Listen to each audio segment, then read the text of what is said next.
Hello everyone, welcome back. This is Mandy and I'm going to try to be brave and try my first transfer swipe, largely inspired by Jessica from Winterstrom Art, who now has a YouTube channel. I'll link below so you can support her and check her out, because I'm going to grossly misrepresent this technique. But I've been wanting to try it, and so I had this record that I swiped a long time ago, and I figured not too much risk in trying it on something like that. So I'm going to use my black pillow, which is Color Place Black Onyx and the satin finish. And what you see here is a mixture of interference gold and interference red from Colourarte. And so all I'm going to do is kind of swipe it around in the background. No cell activator or anything like that. So I'm just going to kind of load it on my palette knife and then swoosh it around. I am popping a couple bubbles because I had just mixed up this pillow paint. So that's kind of what I'm doing in the background, trying not to spill. And I'm using my smaller square knife here. I usually use my bigger swiping tool, but I'm using the smaller one. And I thought this looked so pretty on a black background. I was like, maybe I should just leave this alone. And then I have a 7 or 8 inch hexagon tile that I'm going to do the other swipe on, and then I'm going to try to transfer it onto here. I will let you know in advance that I had some opportunities with this. So where I originally did not do a voiceover, for the sake of time, I'm going to voice over a great deal of it. I want you to see the fail, but this video would be like forever long if not. So just popping a couple bubbles here, and I'm going to do the other side. And I sped this up about twice the speed. So, and part of my challenge here is I have like literally no idea what I'm doing. So I'm just kind of throwing things on and figuring it out from there. So, you know, you can learn along with me. I'm curious, how many of you have tried transfer swipes? I've seen several of my artist friends trying it. Okay, so we're just spinning it out to cover the surface.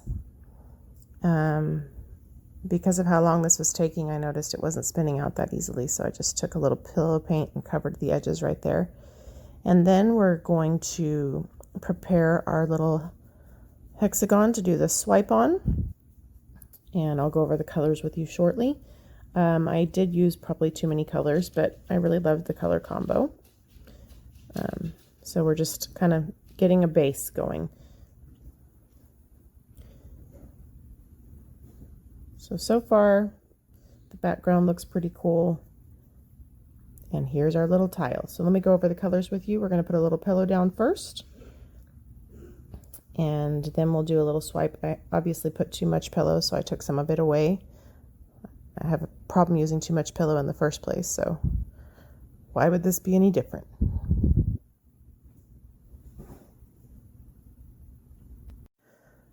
All right, everybody, so I'm going to go through the colors relatively quickly. This first one is Deep Sea from Global Paint.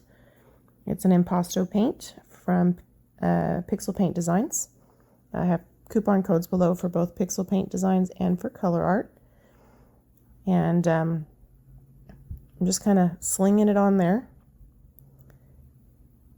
I did use quite a bit of paint just because a black pillow sometimes can really mute your colors over the top. So I wanted there to be a lot of color since we were going to stretch it out a lot.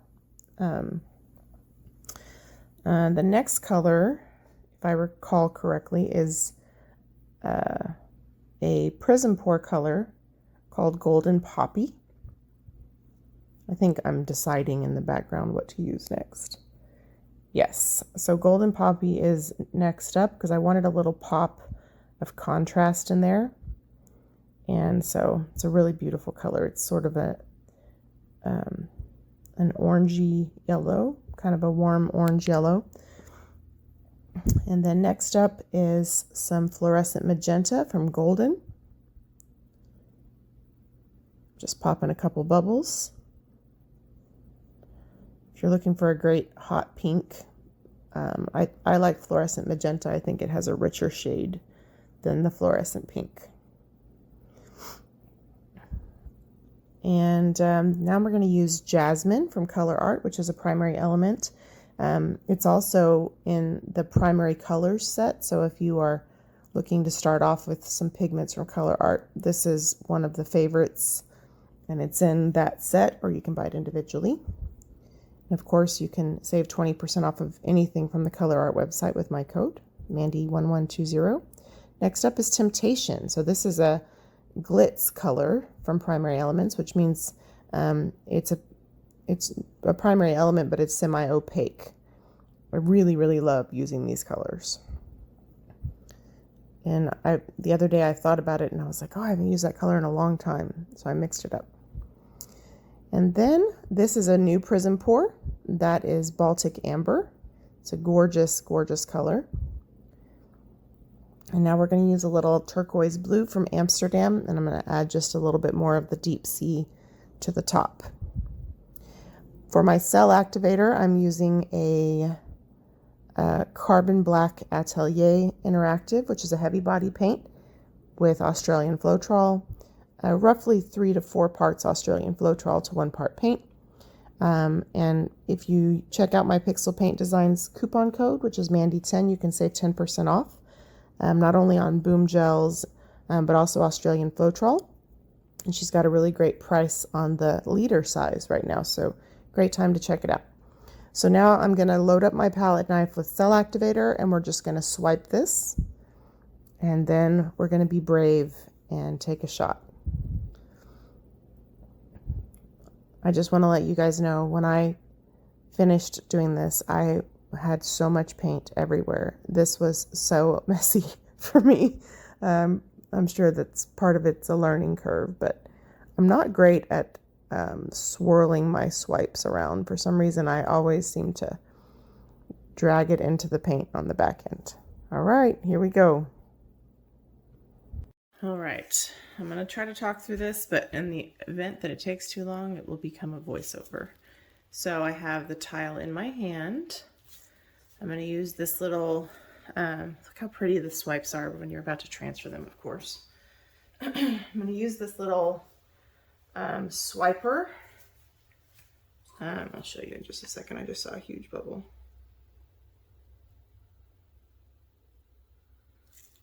I'm going to have to be very careful, so I'm going to have to get down from here, but look how beautiful this is, you guys. Of course. Here I didn't swipe very well, but that's okay. I got this little swiper from Amazon. I think it's a Bondo swiper. I am concerned about my ability to hold on to this without losing control of it. So I'm going to, I don't know the best way to do this.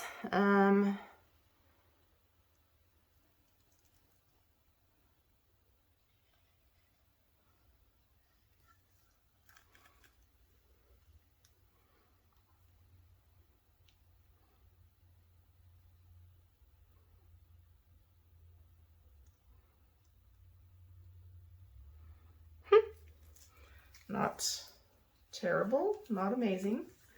Let me clean my tool. I really wanted to start that over here. I don't like this random part, but it'll fly off. So I'm going to clean my little swipey tooly thingy. And we'll go again.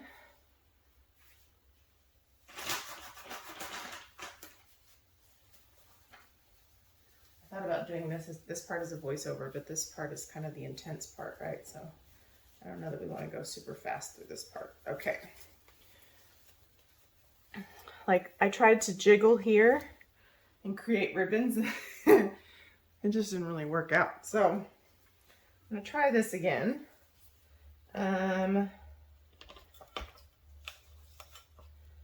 don't really know which way to go now. Maybe from over here, since we already have some of that weird action going on.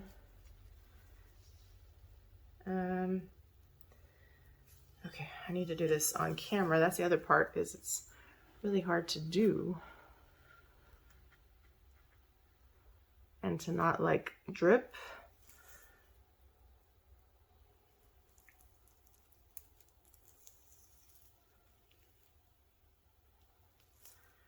So that's going to look like some cool looking ribbons.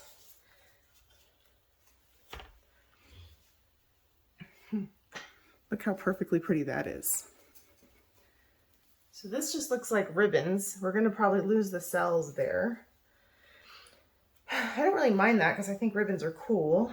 But I think part of the thing I'm struggling with is how do I get it off of the thing, off of the tile, without dripping it while I'm showing you.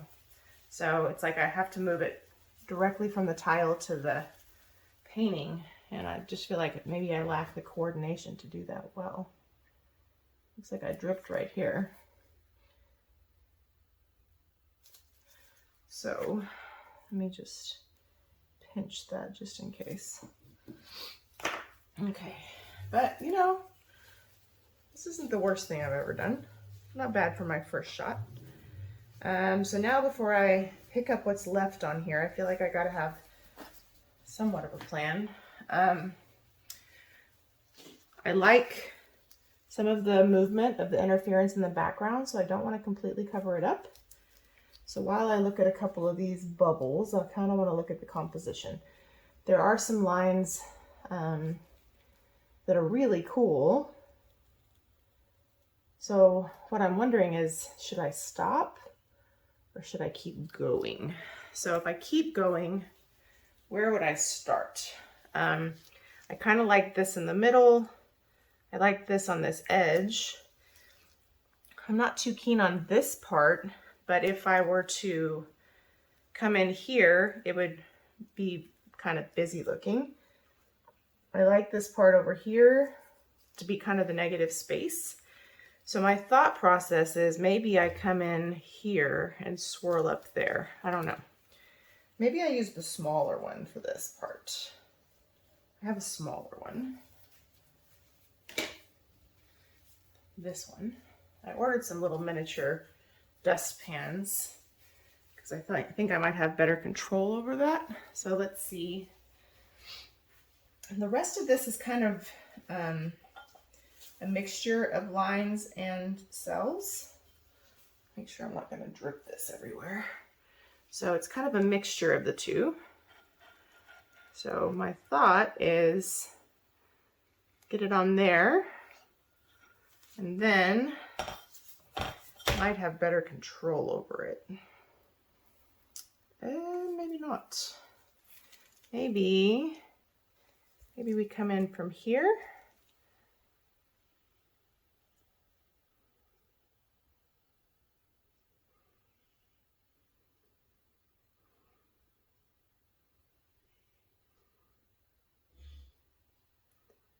I don't know, guys. Well, that didn't really go all that well, huh? It's not terrible, though. Okay, so I'm about to make this a giant train wreck, but I wanted to share this process with you. Hang with me because I do end up sort of fixing it, but I sped this up like 10 times. So first I tried to clear up the little hole where the interference was peeking through by itself.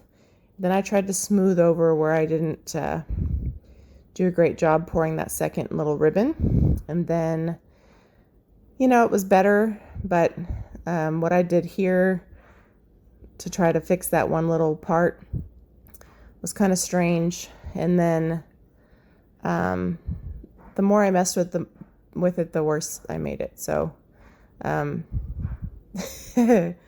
should have maybe not added that third piece, but everything I keep doing here is mostly making it worse. So in just a minute, what you'll see is I decided to go ahead and do another swipe on the tile and swipe over some of it. What I just did is the primary reason I did that, because what I thought was going to break it up and add some interest really just made it look weird. So anyway, this is how we learn and we try things, right? I also thought, oh, well, maybe I can fix this part by swiping some cell activator over it. And I was like, well, I sort of hated that. I didn't really mind the part without the cells. I probably could have just taken my palette knife and swiped it and not added the cell activator, but it just didn't match. It was like random weird cells and it didn't match the ribbons of color. Anyway, huge lessons learned for me. But you know, I'm used to being able to do a piece in, 15 to 30 minutes. And I mean, this must have been an hour. And I thought, well, maybe I can clean that line up. And I was like, no, this is a flippin' disaster.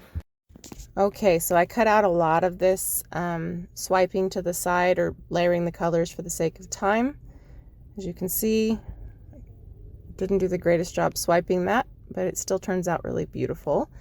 Look at that beautiful swipe of colors. I need to do a swipe with these colors, like a regular swipe.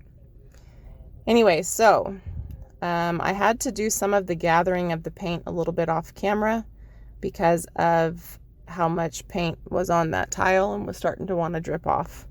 So this is Operation Cover Up the Mayhem. So taking my little tool, doing my best to show you without dripping it, and I'm trying to go over those lines that I created with the cells, and obviously we still have some work to cover that up, and the big messy part where I drew lines in the middle is still kind of crazy. So I'm about to take it one step further and try to cover that one part up, which is a bummer because the part that I messed up toward the top was actually a very pretty part of the piece originally. Anyway, I obviously sped this up a lot. So I used the edge of what was on my tool to kind of create some ribbons because I didn't fully cover that edge all the way to the right. So I wanted to distract from that a little bit. And by now we've had this paint on the surface for so long that the paint's starting to set and dry. So, obviously we have some work to do. I think one of the things I'm having to learn about this technique is to get over the idea that I'll be able to control it, because like most fluid art, you can aid in the composition, but you probably can't entirely control it. So anyway, I did something really dumb right after this, so I'll show you how I cleaned it up in just a moment, and then hang with me for a little close-up so you can see the shimmer of the colors up close. So after I stopped filming, I thought, I'll see about putting some black ribbons, and it was a little bit too harsh. So I just dipped my palette knife in some of the runoff and tried to smooth out that black. But right there started to look a little strange. So I just kind of kept messing with it until I spun that closer to the edge. So note to self, leave things alone sometimes, you know what I mean? So hang with me for a close-up coming up next. This was definitely a little crazy for me. All right, maybe because this has been a labor of love, but I really do like it now. And I like it with this orientation. To me, it makes it look like this is almost like a cliff. I don't know. Obviously cliffs aren't that color, but let me show you. Colors are super beautiful. Obviously, where you spread out your ribbon more, your swipe more, you have these like, your cells turn into lacing, which kind of helps define the ribbons a little bit. This is that funky part that we finally got to the edge. I kind of like this part right here. I think it's neat looking. I love that interference red and gold. This was the only part of the original swipe that sort of made it. And now this part that I once thought was really busy, I think really works. So yeah, so thanks for joining me on this adventure. I probably will end up doing a voiceover for all the crazy part that I ended up redoing. But let me know what you think below. Thanks for watching. Bye.